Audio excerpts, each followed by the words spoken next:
ગતરોજ હળદળ ગામમાં, જે બોટાદથી 3 કિલોમીટર હળદળ ગામ છે, તે હળદળ ગામમાં જ્યારે ખેડૂતો એક પંચાયત બોલાવી કે ભાઈ આપણે હવે આગળ શું કરી શકાય, ખેડૂતને ન્યાય કઈ રીતના મળશે, સરકારને કઈ રીતના વાટાઘાટો કરીએ, આવી સામાન્ય બાબતમાં ખેડૂતોએ બધા ભેગા થયા ત્યારે એ હળદળ ગામને પોલીસ દ્વારા, ભાજપ સરકારના ઇશારે પોલીસ દ્વારા આખું ગામ ઘેરી લીધું અને ઘેરી લીધા બાદ ખેડૂતો પર લાઠીચાર્જ કરવામાં આવ્યો.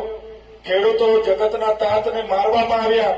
કેટલાક ખેડૂતો નાસભાગમાં ઘરોમાં ઘૂસી ગયા તો ઘરોના દરવાજા તોડી નાખવામાં આવ્યા અને ખેંચીને ત્યાં મા બહેનો હતી એમને પણ ડરાવવામાં આવીને ખેડૂતો સાથે જે અત્યાચાર થયો છે જેનો અમે સખત વિરોધ કરીએ છીએ અને આજના દિવસને કાળો દિવસ મનાવીએ છીએ. અંગ્રેજોના શાસનમાં પણ આટલી બધી તાનાશાહી નહોતી. 30 વર્ષના આ ભાજપના શાસનમાં જગતનો તાત એ માત્ર ન્યાય માંગે છે.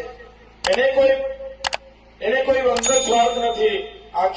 આખું વર્ષ ખેતીમાં મહેનત કરે છે, પરસેવો પાડે છે, મોંઘવારીને દિવસે ને દિવસે મોંઘવારી વધે છે, એના પાકનો ભાવ નથી મળતો. એ ન્યાય પણ આ ભાજપ સરકાર આપી નથી શકતી. 30 વર્ષની સરકાર, એના મંત્રીમંડળ, એમની સરકાર નિષ્ફળ ગઈ છે.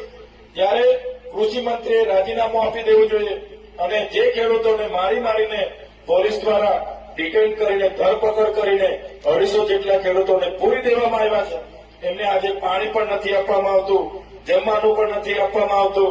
એ ખેડૂતોના સમર્થનમાં અને સરકારના ઇશારે પોલીસે કરેલા અત્યાચારના વિરોધમાં આજના દિવસને અમે કાળો દિવસ તરીકે મનાવીએ છીએ અને સાથે સાથે આવનારા દિવસોમાં આ પ્રકારના ખેડૂતો સાથે અન્યાય થશે તો આખા ગુજરાતના જેટલી પણ એપીએમસી માર્કેટ યાર્ડો છે એમાં ખેડૂતોને સાથે રાખીને ખૂબ મોટા આંદોલનો પણ થશે અને બોટાદના ખેડૂતો સાથે સમગ્ર ગુજરાતના ખેડૂતો છે. હળદળના જે પણ બનાવ બન્યો છે એ બનાવની વિરોધમાં એ લોકો. છોટાઉદેપુર જિલ્લાના તમામ સમાચાર માટે આપનું છોટાઉદેપુર યુટ્યુબ ચેનલને સબસ્ક્રાઇબ કરી બેલ આઇકન દબાવશો.